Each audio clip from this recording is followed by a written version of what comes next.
घडामोडी आपण सुरुवातीला बघणार आहोत। सुरुवातच एका ब्रेकिंग न्यूजनं नागरिकत्व सुधारणा कायद्यावरून देशभर आंदोलनं होत असताना आज पहिल्यांदाच पंतप्रधान नरेंद्र मोदी यांनी यावर सविस्तर भाष्य केलेलं आहे। हा नागरिकत्व कायदा काढून घेणार नाही तर नागरिकत्व देणारा कायदा आहे। या देशातील मुस्लिम आणि या कायद्याचा काही एक संबंध नाही असं पंतप्रधान नरेंद्र मोदी म्हणाले। देशात कुठेही डिटेन्शन कॅम्प अस्तित्वात नाहीयेत। विरोधक आणि शहरी नक्षलवादी अफवा आणि गैरसमज पसरवतायत असा आरोप सुद्धा मोदींनी केला। आम्ही गेल्या 5.5 वर्षात अनेक योजना राबवलेल्या आहेत, तेव्हा आम्ही कुणाला धर्म विचारला का अशी भावनिक साधही त्यांनी घातली। नवी दिल्लीतील रामलीला मैदानावर त्यांची जाहीर सभा झाली। त्यावेळी नागरिकत्व सुधारणा कायद्याच्या अनुषंगाने पसरणाऱ्या गैरसमजांविषयी त्यांनी स्पष्टता केली।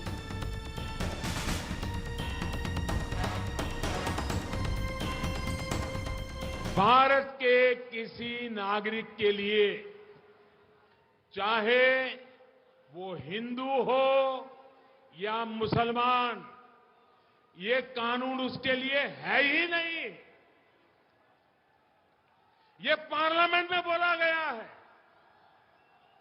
और पार्लियामेंट में गलत बयानबाजी अलाउ नहीं होती है। ये कानून इस देश के अंदर जो 130 करोड़ लोग रह रहे हैं, उनका इस कानून से कोई वास्ता नहीं है।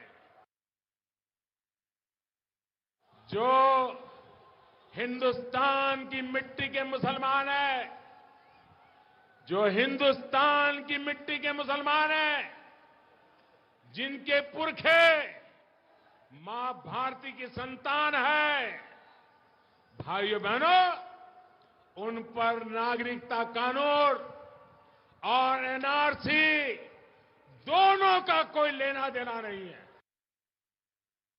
एनआरसी, इसका भी ऐसा झूठ चलाया जा रहा है। ये कांग्रेस में जमाने में बना था, तब सोए थे क्या? हमने तो बनाया नहीं, पार्लियामेंट में आया नहीं, न कैबिनेट में आया है, न उसके कोई नियम कायदे बने हैं। हवा खड़ा किया जा रहा है। और मैंने पहले ही बताया, इसी सत्र में आप लोगों को जमीन और घर का अधिकार दे रहे हैं, न कोई धर्म जाति पूछते हैं, तो क्या दूसरा कानून आपको निकाल देने के लिए करेंगे क्या? न हमने कभी किसी का धर्म पूछा, न जानने की कोशिश की, न हमने कभी यह पूछा कि आप मंदिर जाते हैं कि मस्जिद जाते हैं कि गुरुद्वारा जाते हैं कि चर्च जाते हैं। हमने कभी नहीं पूछा। फिर क्यों इस तरह का झूठा आरोप हम पर लगाया जा रहा है? आज दीदी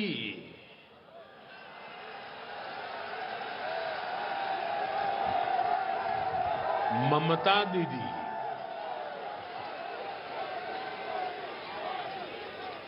अब देखो भाई खेल, ममता दीदी सीधी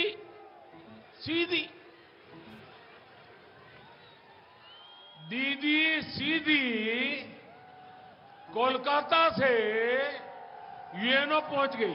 दीदी, अब आपको क्या हो गया? आप क्यों बदल गई? आप क्यों अफवाह फैला रही हो? अरे चुनाव आते हैं, जाते हैं, सत्ता मिलती है, चली जाती है, इतनी डरी क्यों हो रे? पुढच्या बातमीकडे वळूया। बातमी आहे अकोल्यामधून। अकोल्यामध्ये सीएए आणि एनआरसी विरोधात आंदोलन करण्यात आलं। दरम्यान सभेनंतर अकोला शहरातील बस स्टँड, गांधी रोड आणि जुने शहर या भागात वाहनांची तोडफोड करण्यात आली।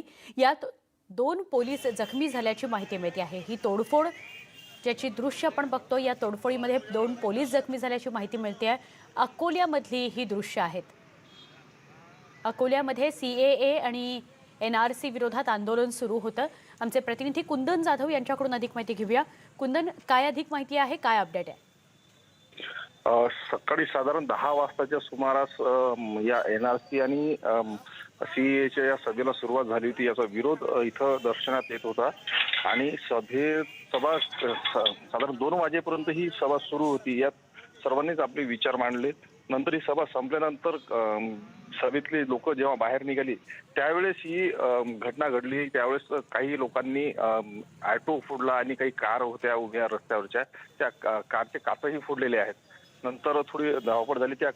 या गडबडीत धावपळीत 2 पोलीस कर्मचारी, एक महिला कर्मचारी आणि एक पुरुष कर्मचारी हे किरकोळ जखमी झालेले आहेत आणि आता सध्या शांतता आहे आणि पोलीस आता याचा पुढील तपास करतात की नेमकी आता ही तोडफोड करणारे लोक आहेत तरी कोण. नक्की, धन्यवाद ही माहिती दिल्याबद्दल. दरम्यान नागरिकत्व कायद्याच्या समर्थनार्थ मुंबई आणि नागपुरात मोर्चा काढण्यात आला. मुंबईत घाटकोपरमध्ये घाटकोपर सिटीझन जनसंसदच्या वतीनं मूक मोर्चाचं आयोजन करण्यात आलं होतं, तर कांदिवलीमध्ये स्वराज ट्रस्टच्या वतीनं समर्थन मोर्चा काढण्यात आला. नागपुरामध्ये कायद्याच्या समर्थनार्थ भव्य रॅली काढण्यात आली. या कायद्याबाबत असलेल्या गैरसमजाचं निराकरण करण्याकरता लोकाधिकार मंचतर्फे ही भव्य रॅली काढण्यात आली. यशवंत स्टेडियमपासून सुरू झालेली रॅली संविधान चौकात संपली. मुंबई आणि नागपूरमधले दृश्य आपण बघतोय. मुंबईमध्ये 2 ठिकाणी नागरिकत्व कायद्याच्या समर्थनार्थ आंदोलनं करण्यात आली, मोर्चे काढण्यात आले. मूक मोर्चा मुंबईमध्ये आयोजित केला गेलेला होता, तर नागपुरामध्ये भव्य रॅली काढण्यात आली. मोठ्या संख्येनं नागरिक उपस्थित होते. नागपुरातल्या या रॅलीमध्ये नागरिकत्व कायद्याच्या समर्थनार्थ मुंबई आणि नागपुरात ही मोर्चाची आखणी करण्यात आली होती. नागरिकत्व सुधारणा कायदा हा देशहिताकरता असल्याचं देवेंद्र फडणवीसांनी म्हटलं आहे. सिटीजन्स अमेंडमेंट ऍक्ट याच्या समर्थनार्थ आज संपूर्ण नागपूर रस्त्यावर आलेला आहे. प्रचंड मोठ्या प्रमाणात लोक याला समर्थन देत आहेत. देशाच्या हिताकरता कुठल्याही समाजाच्या धर्माच्या विरोधात नसलेलं अशा प्रकारचं हे विधेयक आणि कायदा काही राजकीय पक्ष जाणीवपूर्वक लोकांना भडकवून, लोकांची माथी फिरवून आपल्या देशामध्ये एक अनरेस्ट तयार करण्याचा प्रयत्न करतायत. दरम्यान रॅलीनंतर भाजप नेते नितीन गडकरींनी केलेल्या भाषणात काँग्रेसवर सडकून टीका केली आहे. तसंच नागरिकत्व सुधारणा कायदा हा मुस्लिमांच्या विरोधात नसल्याचं त्यांनी स्पष्ट केलंय. गांधी जी ने उनको आश्वासन दिया था कि आपको जिस दिन आप असुरक्षित महसूस करोगे चिंता मत करना, हिंदुस्तान आपको आधार देगा. ये महात्मा गांधी जी, वल्लभ भाई पटेल और पंडित जवाहरलाल नेहरू जी ने बताया था. अब मुझे बताइए कि उन्हीं निर्वासितों को, उन्हीं शरणार्थियों को, उन्हीं रेफ्यूजी को 70 साल के बाद कितने लोगों ने कुर्बानी दी, कितने अन्याय अत्याचार से, कितने मां बहनों पर बलात्कार हुए, कितने लोगों ने अपनी प्रॉपर्टी गंवा दी. उन तमाम निर्वासितों को पहली बार हमारी सरकार ने उनको भारत की नागरिकता प्रदान की. इतर बातम्यांकडे वळतोय. पुणे सातारा या महामार्गावरील खेड शिवापूर टोलनाक्यावर वाहनांच्या लांबच लांब रांगा लागलेल्या बघायला मिळत आहेत. नाताळच्या सुटीनिमित्त अनेक नागरिक पर्यटन स्थळी सहलीसाठी निघालेले आहेत. दरम्यान टोल प्रशासनाच्या नियोजन शून्य कारभारामुळे खेड शिवापूर या टोलनाक्यावर वाहतूक कोंडी झाली आहे. टोलनाका ते दर्गा चौकापर्यंत सुमारे 1.5-2 किलोमीटरपर्यंत लांबच लांब वाहनांच्या रांगा लागलेल्या आहेत. रविवार सकाळपासूनच प्रवाशांना वाहतूक कोंडीला त्यामुळे सामोरं जावं लागतंय.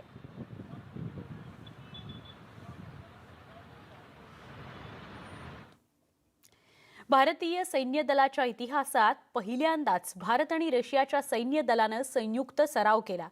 पुण्यातील लोहगाव विमानतळावर हवाई दलांनी सुखोई लढाऊ विमानं चालवण्याचा हा सराव होता.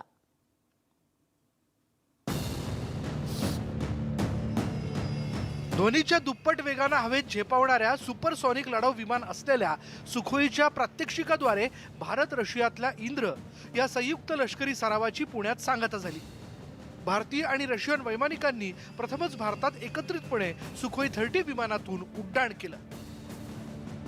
दोन्ही देशातील सैन्य दलामध्ये परस्पर सहकार्य वाढावं आणि विविध लष्करी मोहिमांमध्ये समन्वय राहावा यासाठी ही मोहीम आयोजित केली जाते. यंदा प्रथमच भारतात त्रिदलीय सराव आयोजित करण्यात आला. झाशीतील बबिना इथे आर्मी, गोव्यात नेव्ही आणि पुण्यासह गोवा, ग्वाल्हेरमध्ये एअरफोर्स अशा तिन्ही दलांनी संयुक्त सराव केला.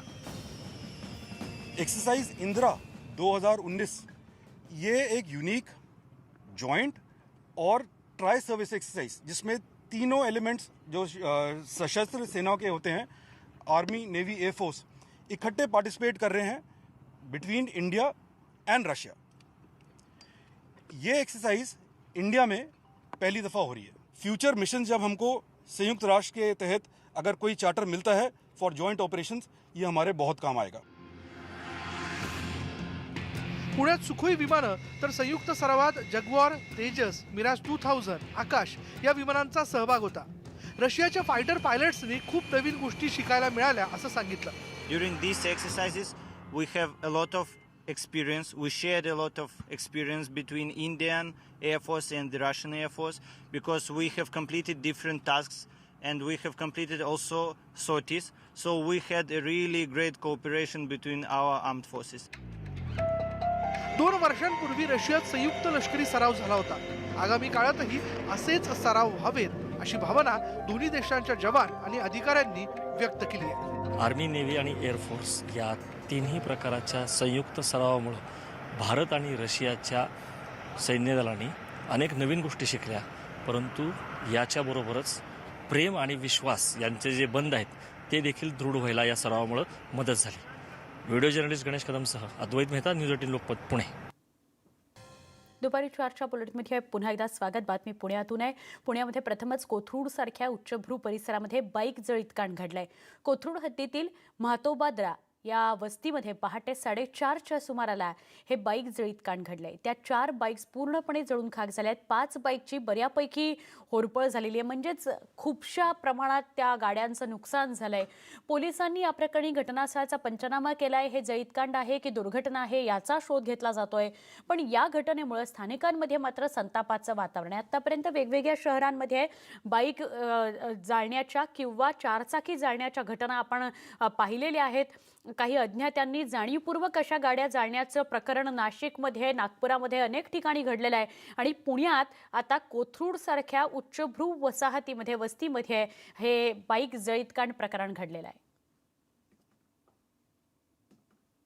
4:15 वाजता पहिला गाडीचा स्फोट झाला. काल ॲक्च्युली टाकी फुल केल्यामुळं पेट्रोल जास्त होतं खूप प्रमाणामध्ये. 4:15 वाजता स्फोट झाला गाडी. तर आवाज आल्यानंतर आम्ही सगळे खाली आलो तर गाड्यांनी पूर्णपणे पेट घेतलेला होता. आणि ज्यावेळी आम्ही विजवायला चालू केलं तर बाकीच्या गाड्या आम्ही ओढून वाचवलेल्या आहेत. फक्त 4 गाड्या आहेत त्या पूर्णपणे जळून खाक झालेल्या जातं. इथं आम्ही पोलीस कंप्लेंट वगैरे केलेली आहे. त्यानंतर आम्ही सगळे इथे बाहेर आल्यानंतर बघितलं तर मोठा जाळ होता पूर्ण लागलेला आणि गाडी एक पूर्ण जळत होती आणि त्या गाडीमुळे बाकीच्या गाड्यांना पण आग लागली. आणि मग आम्ही त्यावेळेस पटापट बाकीच्या बाजूच्या 4-5 गाड्या आम्ही बाजूला केल्या पटकन, त्यामुळे त्या गाड्या वाचल्या.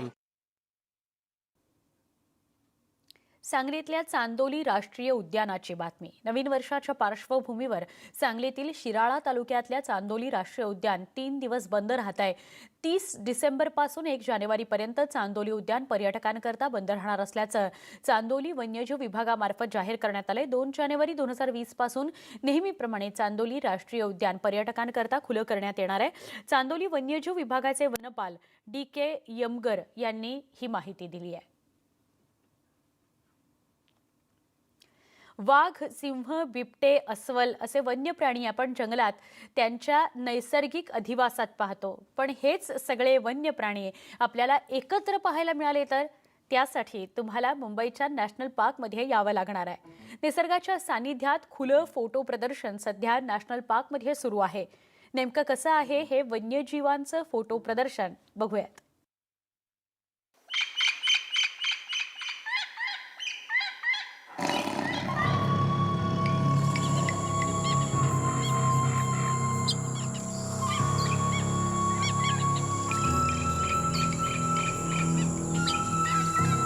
जंगलाचा राजा सिंह, त्याच्यासोबत वाघ, बिबटे आणि अन्य प्राण्यांना त्यांच्या नैसर्गिक अधिवासात पाहण्याची संधी नॅशनल पार्कमध्ये वन विभागानं उपलब्ध करून दिली आहे.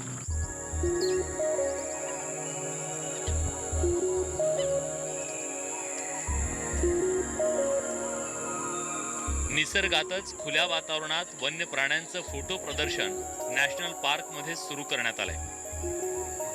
आज आपण सगळे जंगलात गेलो तर आपल्याला प्राणी दिसतात. आपल्या सगळ्या प्रयत्नांना यश आलंय. आपल्या महाराष्ट्राच्या वाघांची संख्या खूप वाढलेली आहे.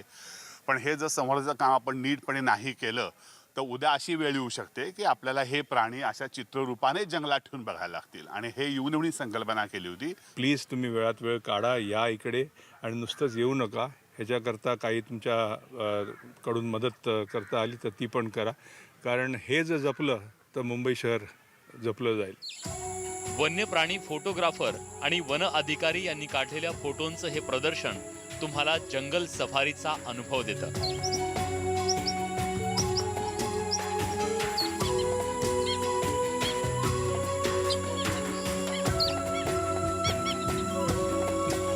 एक दिन मैं गार्डन में बैठा था और एक ऐसा झुका हुआ पेड़ था, तो उधर से मेरे को आइडिया है कि मैंने इतने सारे लेपर्ड्स को शूट किए हैं ऐसे पेड़ पे, तो उसको एक्झिबिट क्यों नहीं नॅचरल सराउंडिंग में कर सकता हूँ.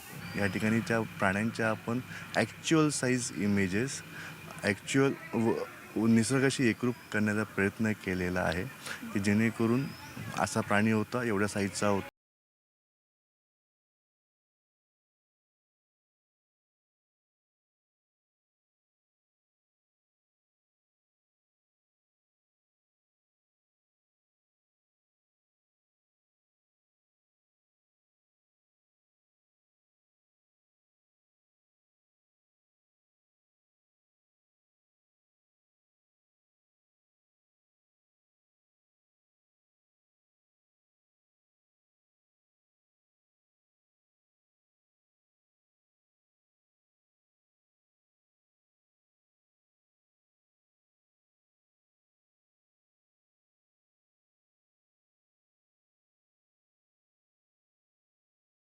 मध्ये आपण वन्यजीव प्राण्यांना जसं पाहतो अगदी तसंच नॅशनल पार्कमध्ये सुरू असलेल्या या खुल्या फोटो प्रदर्शनामध्ये पाहायला मिळतात.